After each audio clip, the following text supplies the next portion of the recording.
Okay, so I've opened the slot machine, and in this video we'll look at the chain events under pattern search. Now, what the chain events does, it looks for a time span or time difference between payments which continually occurs from a certain point. We'll go into depth into another video. I'll just show you how to do it now. But your deviation, which basically mean how accurate your prediction or the possible future date must have been in the past for that to apply into the future. The minimum time span is how far into the future, and the maximum time span is the maximum time it's allowed to be into the future. So the recommendation here is at least 600 hours or minutes, sorry, and 1200 maximum. And then there's a continue from future date. I'll talk to that about that in a few seconds. But first, let's just look at this time span. So because it's a lot of calculations and a lot of work to go through and search and find what you might be looking for, it is recommended that you start, for example, with 600 to 1200. When you've done and you've gone through all that and you've found all the variables you needed, you can redo the search, but this time you can do it from 1200 to, let's say, 2000. The purpose is that for this is so you have time to do these searches when you have time, and since it is time consuming, you don't want to do, for argument's sake, from 600 to, let's say, 20,000, because it'll take you such a long time and stuff, and then you need to redo the searches, and then you've got to find where you were, and so it might become a bigger slip than just doing it partially. By doing it this way, you can do your search, let's say, between 600 and 1200 minutes. Today and tomorrow you can continue from 1200 to, let's say, 2400. That is it. The deviation is as accurate as possible. We recommend 60 minutes, which basically boils down to an hour before your predicted time to an hour after your predicted possible time. If you make this amount smaller, you'll get less accurate and less possibilities. However, if you make it more, you'll get more. See, if you've got a lot of data on a slot machine, you might consider making it less. If you don't have a lot of data, you might consider making it more. But 60 minutes is your general guideline. The continue from future date is basically, it uses the possible predicted times as a continue point. Now, there is possibilities calculated into the future. Then once that possibility was accurate in the future, the next payment after that is predicted from that payment that was actually made. However, if you check this from future date option, then the next possibility are made from the possible payment and not the actual payment. We, however, recommend using the actual payment, and this is basically taking out the checkpoint. If we do a search, you will note that it go on and it search through the payments for various options.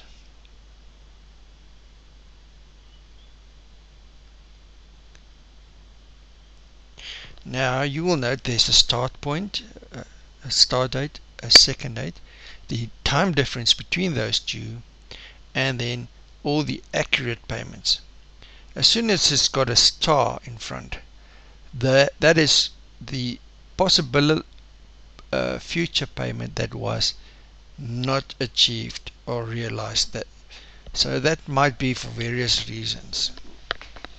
However, that's where it stopped. So what you're looking for is possibilities with a chain as long as possible. In this case, we'll take this chain here. What will then happen is you can search further and take this chain further and see if it's worth applying this chain now or even into the future. You can set how many times or how far into the future it can go. The default is 200. You can increase that until it's into the future or decrease that. It's up to you. You can play around with it and see. Expand search is just searching for more options when you do the advanced. So we don't recommend that. But let's do this and do the search. So you need to highlight that and do the advanced search on that. Okay, so here you will notice this is your chain from there to there, and you will note how accurate it was. It was accurate within 11 minutes. That one was late by 31 minutes. So you can see the chain. Now, does this chain qualify as something that we would like to add to a condition? Now we'll get into the conditions more, but conditions is used to predict possible futures payments. So we see that this chain has gone on up to there and stopped. Now it might stop there because it was not played or it didn't pay or for whatever reason, so there was no data to actually check on, or it just didn't pay and there's nothing to pick up from again. Then what happens as well is that since there's no actual payment, we've got nothing to work off further, and it actually then works off the last one that was accurate. And as soon as that happens, you get into a higher risk opinion, like you say.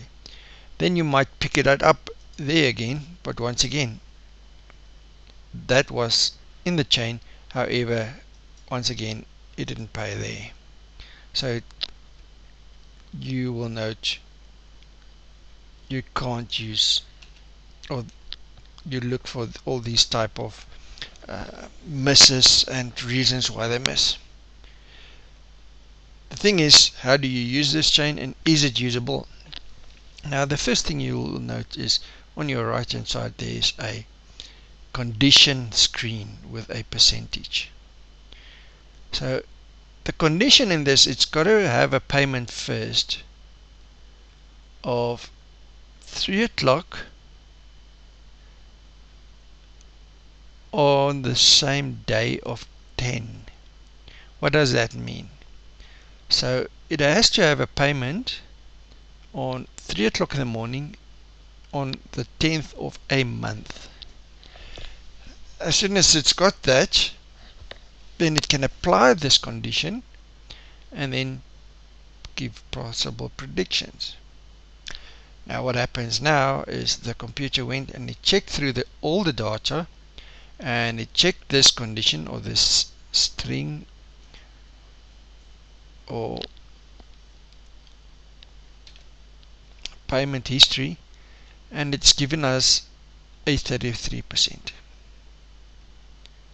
So the question is, are you happy to have a 33% success rate on this pattern or chain event?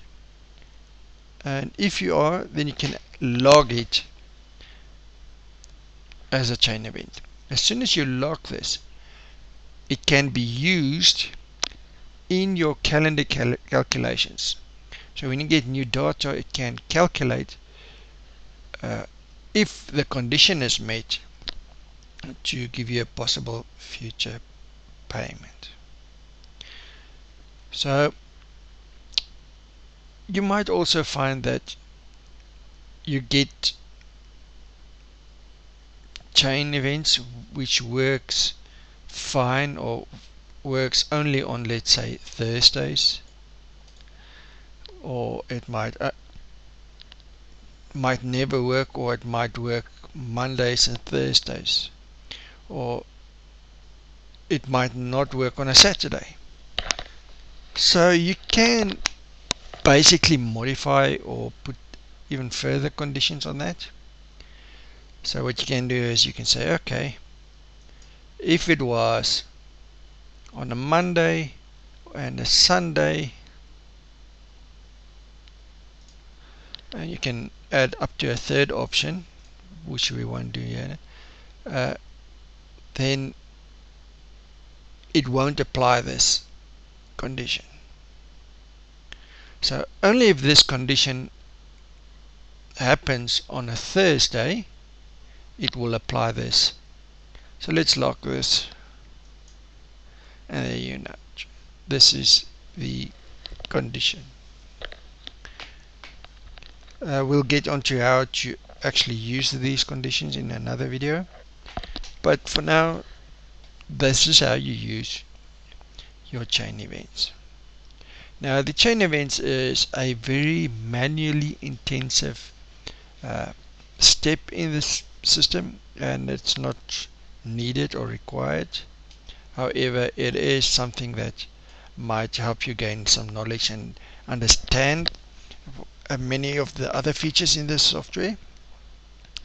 So it's always a good practice to just go through it and play around with it a little bit. I hope you guys have success in the casino and play with your head and not with your heart. Good luck.